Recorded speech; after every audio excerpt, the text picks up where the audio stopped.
What's good, y'all? It's your boy Suflash Flash here, back with another review. Today we're gonna be talking about New Mutants, and we're gonna get right into it. Hit that theme music.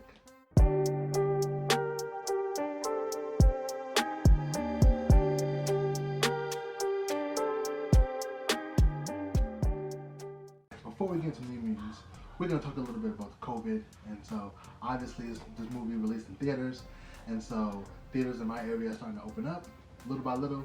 And this is one of the first movies that came out, so I gotta go see it just to get my thoughts on it. The precautions they're taking, obviously, you can't come in without a mask. That's number one. But number two, it took us a while to get to the theater because it's in a big mall, and so the mall closes at 7, and this movie started at 7:50.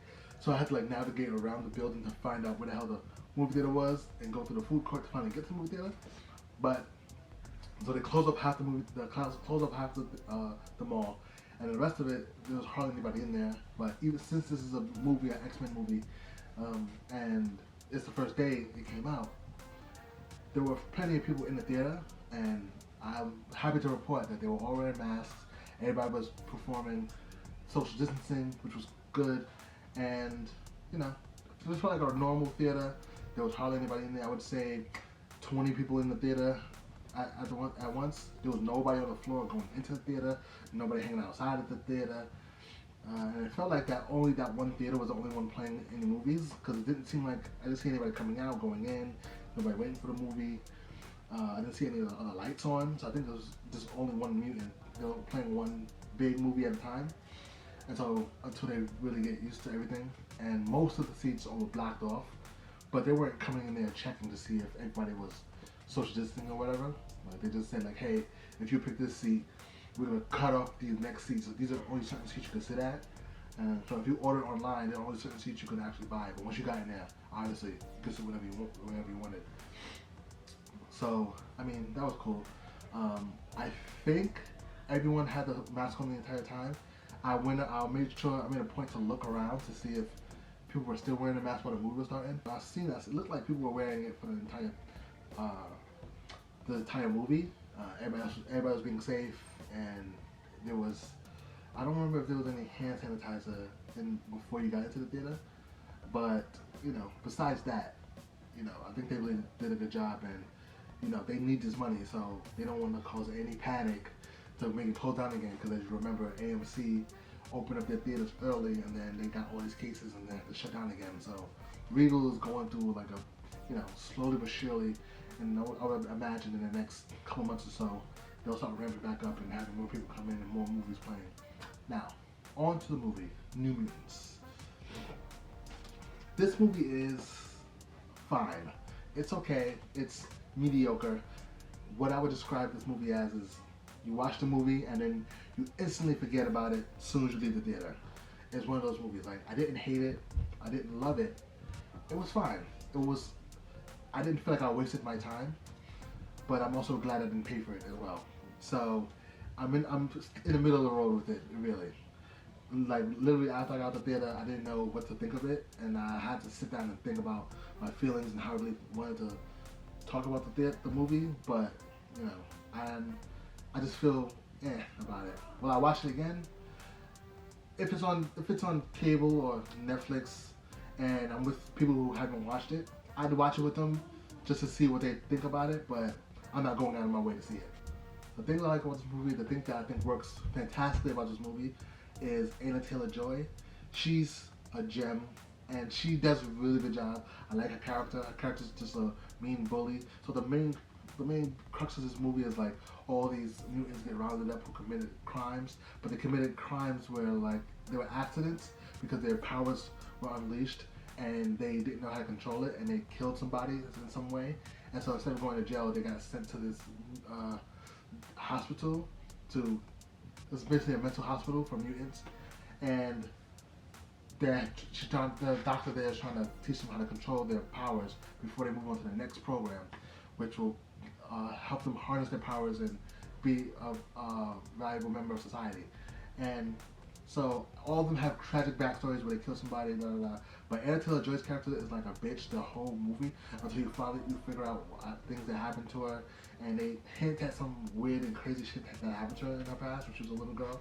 But we won't get into that. But I love her character because she's a bitch, but like you like don't like her in the beginning, but like her moves are cool. The actress is giving her all. She's really fun.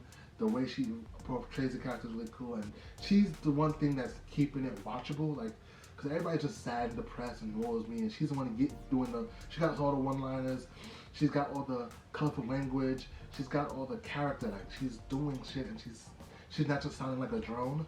And all of them are just like, I'm sad. I don't know what life is like. I don't know. Hello, darkness, my old friend.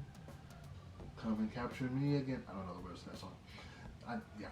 But she's really like alive and like, you know, carefree, and she doesn't care about authority, and, you know, a little cocky and shit. And I really enjoyed her character. Maisie Williams is in this as well from Game of Thrones. You know, as Arya Stark, my second favorite character. She is, you know, serviceable. She's one of the mopey ones, and so she connects with the new girl that shows up, and they really have a bond, and that's cool and everything. But you know, the main character, who she goes there and she doesn't know what her powers are, she's fine. She's like just a vehicle to move the story along and learn about the facility and everything. And the other two characters are, you know, the two guys, and they're also just fine. But Anna Taylor-Joy is really doing good work, and she's really the one part of this movie that's really consistently strong, I believe, and keeping the tempo up, and not just being like a emo fest the whole time and everybody's being sad and shit. So if you don't know, this movie is was a horror movie. If you watch the trailer, and if you watch the trailer, you would think that like it's a really big horror movie with all these scares, and that's one of the things I don't like about this movie. It's not scary at all. Like, they do horror a different way in this movie. They think that like, not they think, it's more like they believe that the images are scary enough on its own. So you know how most horror movies, they'll have a character look into a closet and they're walking off slowly, and then you hear bang, and then a fucking thing come out of nowhere and go ah, and go ah, and she gets scared and they run. They don't do it like that. There's one moment where like the guy's in the pool and like he's talking to one of the girls, and they're like kissing or whatever, and his problem is that he's never done anything with a girl because he gets too hot, like his body gets too hot, and then he's afraid that he'll burn them. Like Akainu from One Piece, his whole body's lava. So he's in the pool with her, and she's like, oh no, it's okay. And then they cut, she goes, oh, you have to catch me. So she swims underwater, and then they do a wide shot, and she's not in the water, and you're like, oh, something scary about to happen. They cut to the girl being in the room, and you're like, oh no, who's in there with him? But they don't do a bah, because they close in tight on him, so you can't see his surroundings. And what they just do is they show his back, and they show like the grudge, like the hand is creeping on his back. But they show it moves so slowly that it's not like a scare. It's like like we know it's not scary because we see it happening, and we're just waiting for his reaction. So he turns around and he goes ah, but it's not like ah, it's like ah, I'm scared, and then you see the face, you're like, yeah, that's not scary. And a lot of things like that. It doesn't ratchet up the tension. It's just like straight line, and then scare.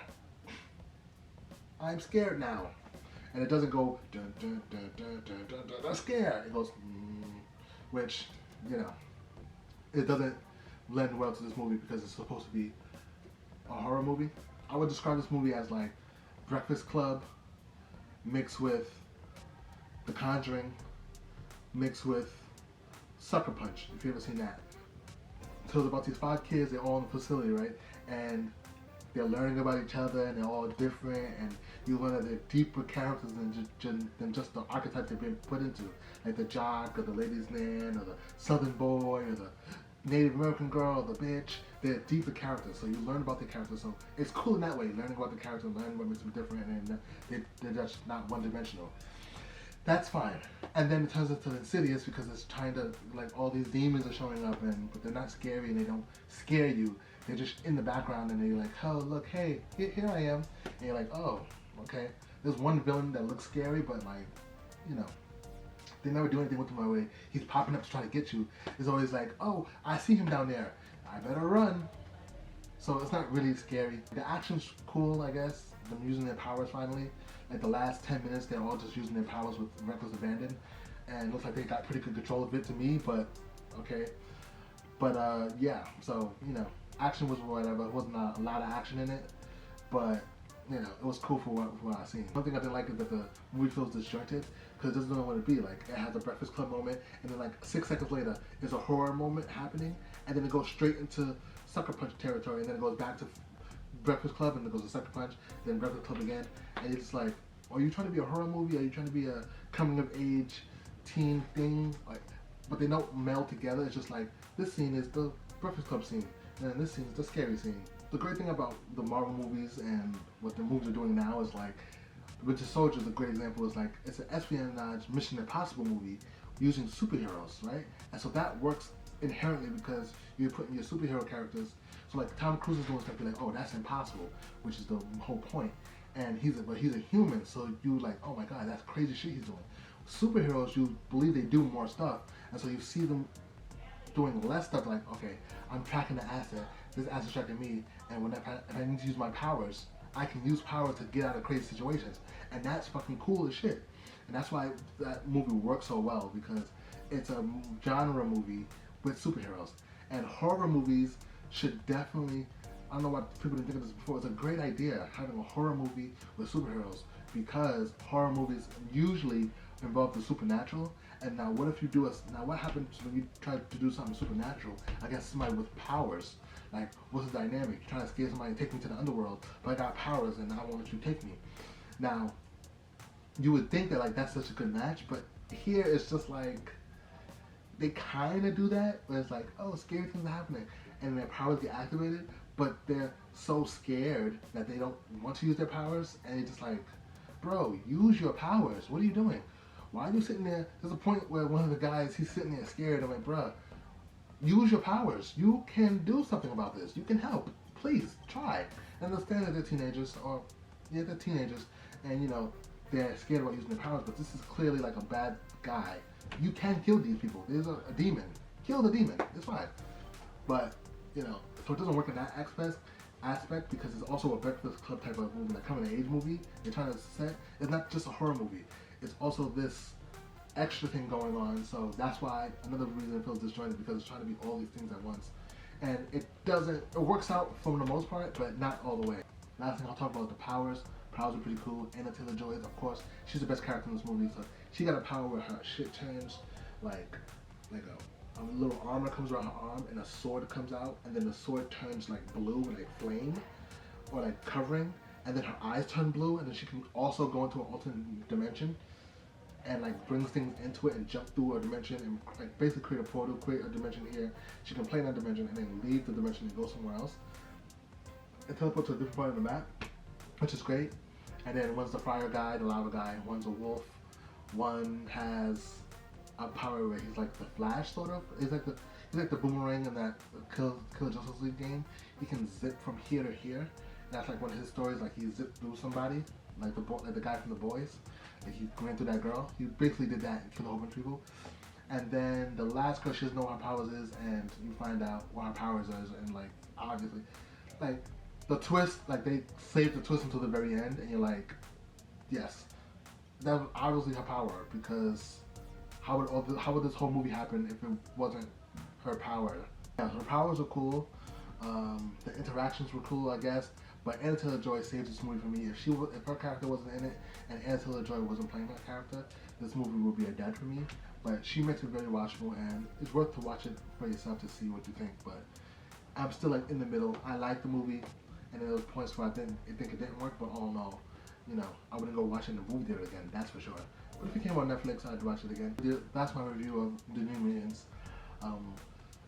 Please like, comment, subscribe, share the video with your friends and family if you like the video. I'll be doing way more, of course, because the movie theaters open back up, and I'll have my mask with me. We're going to the movie theaters. I can't wait for Tenet. I'm gonna be watching that, the Christopher Nolan movie starring Denzel Washington's son.